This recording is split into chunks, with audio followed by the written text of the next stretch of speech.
Assalamualaikum warahmatullahi wabarakatuh. Salam bahagia. Saya Laksono Tripambudi, guru bimbingan dan konseling di SMA Negeri 1 Patimuan, Kabupaten Cilacap, Provinsi Jawa Tengah. Baik, kali ini saya mencoba untuk menggambarkan bagaimana pelaksanaan layanan bimbingan konseling di mana saat ini di SMA Negeri 1 Patimuan di wilayah Kecamatan Patimuan, Kabupaten Cilacap masih dilaksanakan perpanjangan pembelajaran jarak jauh. Oleh karena itu harus disikapi dan diupayakan pelaksanaan layanan bimbingan konseling dengan berbagai upaya mode daring agar layanan bimbingan dan konseling tetap bisa berjalan di SMA Negeri 1 Patimuan. Baik, pada awal-awal masa pandemi, SMA Negeri 1 Patimuan menggunakan platform Google Classroom dan video conference, baik itu Zoom ataupun Google Meet, dalam upaya melaksanakan pembelajaran jarak jauh. Tetapi setelah dievaluasi, kemudian diputuskan bahwasannya Google Form atau Google Formulir itu lebih efektif karena bisa langsung diakses oleh siswa tanpa harus masuk ke Google Classroom. Jadi secara teknis pembelajaran ataupun pelayanan BK mudah daring di SMA Negeri 1 Patimuan saat ini menggunakan platform Google Form dan video conference, di mana secara terjadwal Bapak Ibu guru membuat konten pembelajaran dan penugasan di dalam Google Form, kemudian linknya di-share, dibagikan ke grup WhatsApp kelas sesuai jadwal yang sudah ditentukan. Kemudian terjadwal pula video conference, tetapi untuk video conference sampai saat ini memang banyak sekali terkendala sinyal dan kuota. Baik, kali ini saya coba untuk mensimulasikan atau menggambarkan bagaimana pelayanan atau salah satu contoh bentuk pelayanan bimbingan dan konseling yang seharusnya dilaksanakan secara klasikal di dalam kelas ketika tatap muka. Kali ini terpaksa harus mode daring menggunakan Google Form. Baik, ini adalah layanan dasar bimbingan konseling bidang layanan pribadi dan sosial. Topik atau tema layanan pendewasaan usia perkawinan atau PUP untuk kelas 10 semester genap. Oke, setelah saya membuat konten di Google Form, kemudian link sudah dibuat, kemudian saya share ke grup kelas. Nah, ketika murid membuka link, maka tampilannya akan seperti ini. Ya.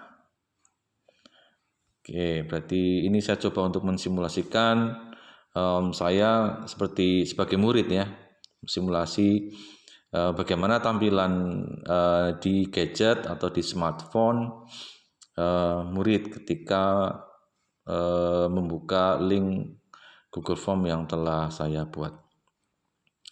Baik, temanya adalah pendewasaan usia perkawinan atau yang sering disingkat dengan PUP. Kita mulai.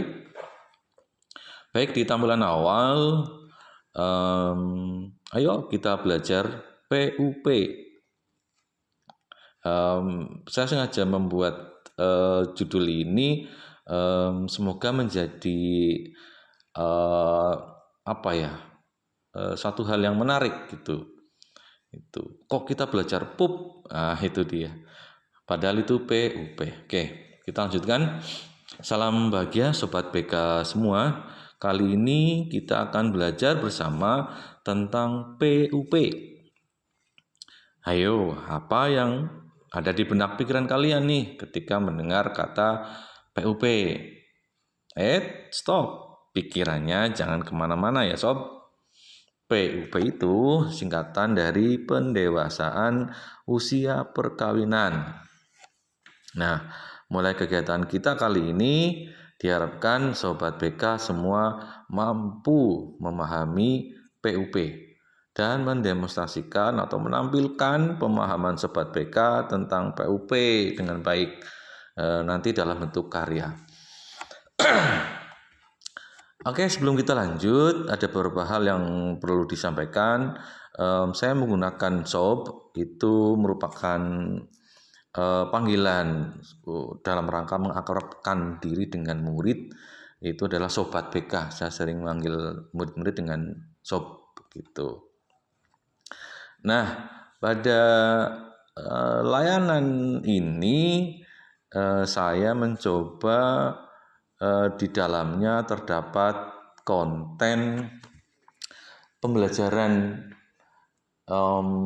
sosial emosional,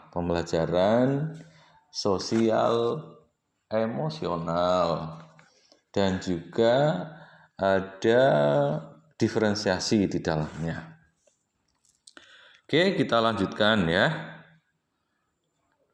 Oke, setelah tadi kemudian selanjutnya ikuti pertanyaan atau petunjuk di bawah ini ya sob. Nah, nanti murid-murid tampilannya seperti ini, kemudian mereka akan mengetik nama mereka.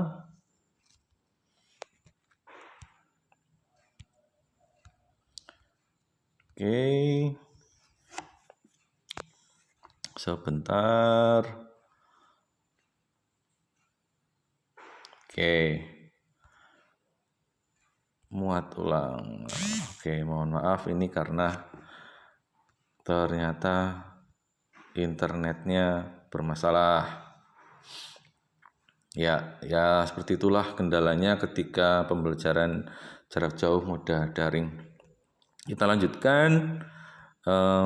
Di sini murid akan mengetik misalkan namanya ya, ngetik nama di sini. Oke, kemudian misalkan kelas 10 IPS 1, tinggal dipilih. Nah, ini dia. Setelah memilih kelas, kita masuk kepada salah satu bentuk dari pembelajaran sosial emosional. Ini adalah salah satu bentuk teknik untuk melatih kompetensi kesadaran diri, mengenali perasaan. Oke. Nah, di sini siswa diminta nih, pertanyaannya adalah apa kabar Sobat BK semua? Apa yang kalian rasakan saat ini?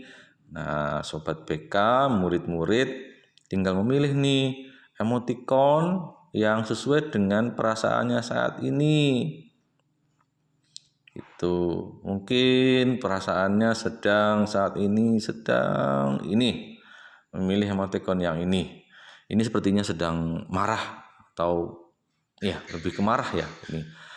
Oke, kemudian lanjut di scroll ke atas setelah mengidentifikasi perasaannya. Kemudian setelah sobat mengidentifikasi perasaan, kini saatnya sobat berhenti sejenak untuk mengikuti latihan olah nafas, semacam meditasi agar perasaan dan pikiran sobat menjadi positif. Ini adalah salah satu bentuk dari teknik mindfulness untuk semacam relaksasi atau semacam olah nafas, di mana di dalamnya akan membuat pikiran menjadi lebih rileks, perasaan lebih tenang, dan tujuannya adalah supaya lebih fokus mengikuti kegiatan. Oke. Nah, di sini siswa akan diminta untuk mengikuti petunjuk. Ikuti petunjuk dari video di bawah ini ya sob. Nah, siswa tinggal mengklik video itu. Ini adalah video instruksi untuk bagaimana melaksanakan relaksasi atau meditasi atau teknik mindfulness. Nah, oke, setelah nanti siswa mengklik video itu, melihat dan mengikuti petunjuknya, mempraktekkan mindfulness, teknik-teknik mindfulness. Kemudian setelah itu lanjut ke kegiatan inti. Oke, di scroll ke atas. Oke Sobat BK, sudah siap belajar ya? Materi yang kita pelajari yaitu PUP. Nah, di bawah ini saya sampaikan beberapa pilihan cara kalian untuk belajar. Boleh pilih salah satu cara atau boleh juga memilih lebih dari satu sumber belajar. Ya. Oh ya, nah terlupakan ini. Teknik tadi, teknik mindfulness yang tadi mungkin olah nafas, itu merupakan salah satu latihan dalam rangka meningkatkan kompetensi pengelolaan diri, mengelola emosi dan fokus gitu. Sehingga setelah melakukan latihan itu, murid diharapkan bisa fokus, emosi lebih tenang dan siap melanjutkan kegiatan. Oke, kita lanjut. Oke, Sobat BK, sudah siap belajar ya? Materi yang kita pelajari yaitu PUP. Nah, di bawah ini saya sampaikan beberapa pilihan cara kalian untuk belajar. Boleh pilih salah satu cara atau boleh juga memilih lebih dari satu sumber belajar. Nah, di sini ada A, B, C. Yang A adalah materi dalam bentuk video melalui link YouTube. Ini linknya bisa langsung diakses. Nanti keluar YouTube materi pembelajarannya atau materi layanannya tentang PUP. Kemudian yang kedua adalah materi dalam bentuk rekaman audio.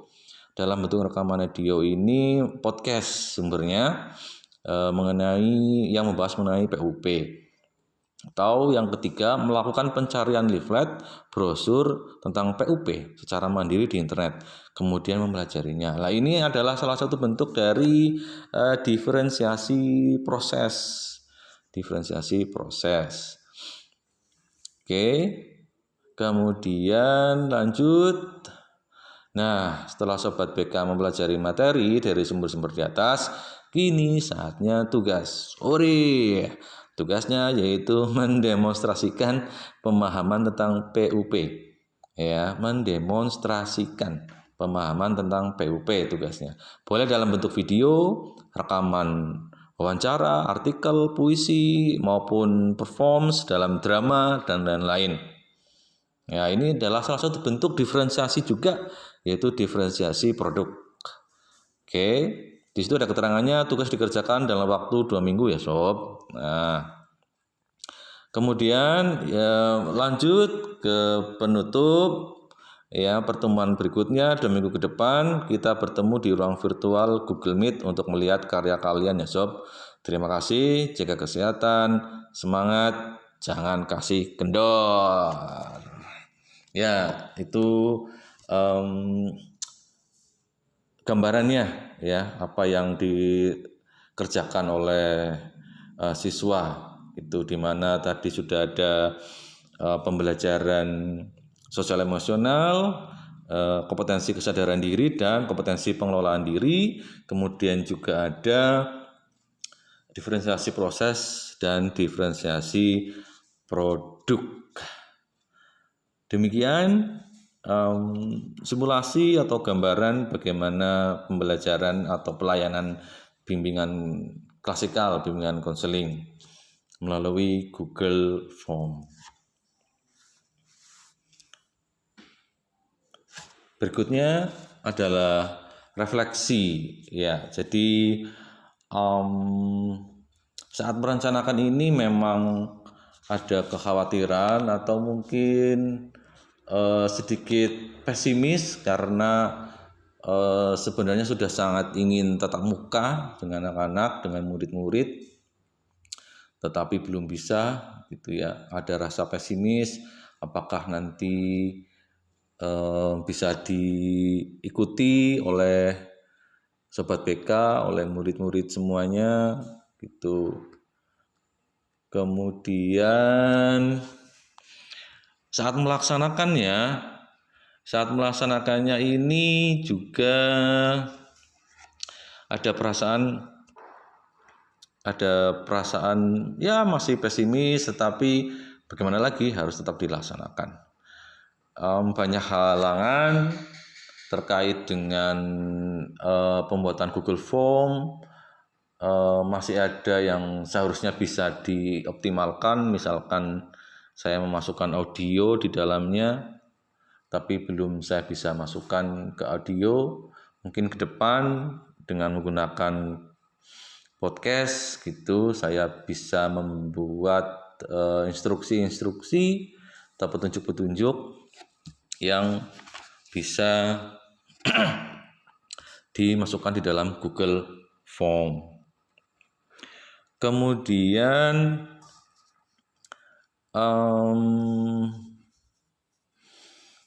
ya ini pengalaman yang baru dan sudah beberapa kali dilakukan, tapi masih tetap perlu untuk belajar bagaimana caranya mengoptimalkan fitur-fitur di dalam Google Form dan fitur-fitur di moda daring lainnya seperti YouTube, podcast, dan lain-lain.